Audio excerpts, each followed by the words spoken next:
Assalamu alaikum wa rahmatullahi wa barakatuh. What is the Ifta course? My name is Yaqut Zaman. I'm going to be explaining to you guys in this video about the Ifta course. If any of you guys have ever heard of this course, it's a course which I run at the Asufa Institute. It's available to anyone who wants to study it, so long as you have the prerequisites. Stay to the end, inshallah, where I'll mention to you guys what you need before you enroll. The Ifta course, to understand the Ifta course, let's look at the timeline of Hanafi fiqh. So, as you know, Islamic law is something which has been studied, taught, written about extensively throughout Islamic history. The Hanafi fiqh is what I want to talk about today. Now, when we talk about fiqh, it's basically trying to understand, it's from a human point of view, trying to understand what Allah subhanahu wa ta'ala wants from us in every situation in life. So if I'm a doctor, if I'm a mechanic, or if I'm just sitting at home, a housewife or a taxi driver just walking down the road, what are the rules of Islam that pertain to the situation? That's where fiqh provides the answers for this interpretation of the Sharia. Now, let's say, for example, you're here, you want to understand what Islamic law is about, you must understand fiqh. So you should have studied Hanafi fiqh before embarking on this course. One of the famous books you'll probably be familiar with is Quduri, which is a manual, it's a text, which is almost, you can say, the representation of the early understanding of what Hanafi madhab is all about. And then you have some commentaries on the Quduri and other books. Another book you might have studied is the Hidayah, which is a detailed examination of Quduri and also other texts.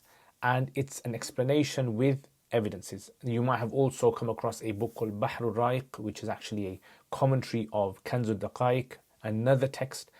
You might have come across Fathul Qadir, which is a glossary, or you could say another commentary on Hidayah itself.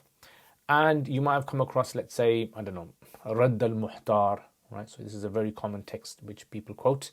Also, people call it the Shamiyah, Fatawa Shamiyah. And there's many, many other books I can mention to you guys, but that's not the point here. The point here is to understand that when you're studying the Iftar course, you want to solve people's problems. So someone comes to you with a question and you have to solve the problem. Where do you resort to find the answer? Where do you go back to? Doctors must have their manuals they go back to, and accountants must have their manuals. So a mufti or someone who is studying Ifta should have knowledge of where to actually resort back to when it comes to these matters. This is where the earliest works, Abu Hanifa, Imam Muhammad, and Abu Yusuf rahimahumullah, they were the pioneers in this field. Remember, they were the ones that actually collated and organized. And Imam Muhammad, in fact, was probably the one who put all of this into written form. And then those written forms actually became the source or the core for the Hanafi books that are written later on. So you can find like a thread, this long thread that goes throughout the time. But what we want to understand is how close do we answer someone's questions and stay within the Hanafi, you can almost say like parameters, the limits that they've set. So that's what Iftar is about, problem solving, where you're using the understanding of the early scholars, but obviously because of time, because of changes in situations, circumstances, you have to understand this. So that's why in the Iftar course, the first text you study, or one of the texts is a core Iftar text. A core Iftar text would basically be anything that deals with how fatwa is given. When do you give out Imam Muhammad's qawl, or Abu Yusuf's qawl, or Abu Hanifa's qawl, or maybe someone else's qawl, right? Like we say, the fatwa is upon this. How do we know this? How do we learn this? That's what we're going to be studying. Number two is we're going to be going through select texts of Radd al-Muhtar. And because this is a really dense text and it surveys all the previous ones, or a lot of them, it helps students a lot to be able to learn how to navigate through this text and understand the terms and all that. The other thing is the questions and answer section. So there's a dedicated section in the lesson where students are given questions a week in advance, and then they have to answer them. They bring it back, and teacher gives them feedback on these questions. I say this is probably one of the most important. Students have to complete, at least in the 4 years that we teach, they have to complete 200 questions that are approved by the teacher. So sometimes you answer a question, you got to go back to the teacher, back and forth, and then eventually you get your question approved. So 200 questions, and then there's going to be assignments in the year as well that students will have to do as well, because it's not simply just about attending the lessons. It's about whether the teacher is confident in your ability. Now, there's sometimes students will ask, obviously, various questions about what do we study in the Ifta? What is the Ifta all about? So like I said, it's about problem solving. This is simply what it is. It's about problem solving, but using a limited number of resources that you have, the text of the Hanafi madhab, in order to answer. Probably, I would say from my experience, that application of fiqh is one of the most difficult things that you will ever come across. Like in today's times, what is the ruling of nail varnish with wudu? What is the ruling of driving a car and having a seatbelt unfastened? What is the ruling of taking car insurance? What is the ruling of medical procedures that involve exposing the aura?